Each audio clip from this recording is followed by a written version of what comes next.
You now know how to silence your inner critic. In the last video, I showed you the 2-page dialogue method to hear and disarm the voice of your inner critic. That was fundamental defense. But what if I told you that the very same mechanism that hid your weaknesses is also imprisoning your greatest strength? Today we move to offense. I'll show you how to not just silence your shadow, but to actively recruit its hidden energy to fuel your confidence. Meet the golden shadow.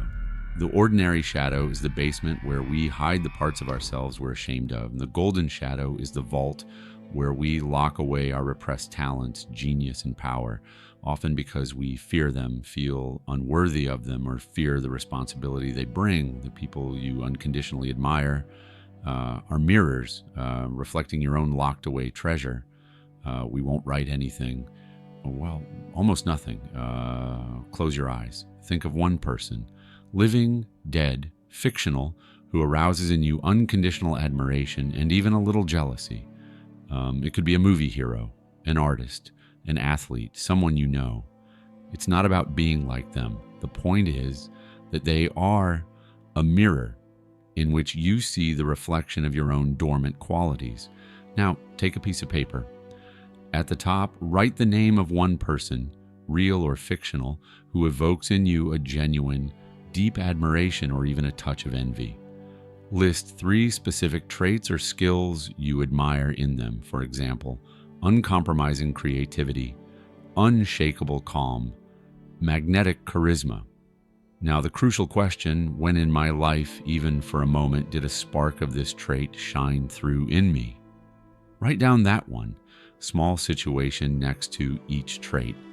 Your psyche cannot admire something it doesn't possess at all. Close your eyes again. Visualize this person sitting across from you.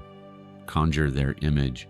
In your mind, ask them this one powerful question. What is one small, safe thing I can do within the next 48 hours to trust this trait within me more? Don't force the answer. Wait for it. It may come as a word, an image, a feeling, or just a sudden, clear thought. This is the voice of your golden shadow's guardian. Open your eyes, write down that one small thing. This is your mission. To embody this newly discovered power into reality, create a physical talisman. Find a small object, a stone, a coin, a ring that will now represent this trait. Carry it with you. Every time you touch it, it will remind you that this power is no longer locked in a vault. It's in your pocket. To summarize, from the 2-page dialogue to the golden shadow, from defense to offense, you now have a protocol to not only manage your critic, but to draw power from your hidden potential. Take this step, then come back here and write golden shadow and the one trait you discovered in the comments. Let us know you've joined the offensive. In the next video, we're going even deeper. I'll show you how to use this same methodology to decipher messages from your dreams and use them to solve real-world problems in your waking life. It will be your super handbook to your unconscious.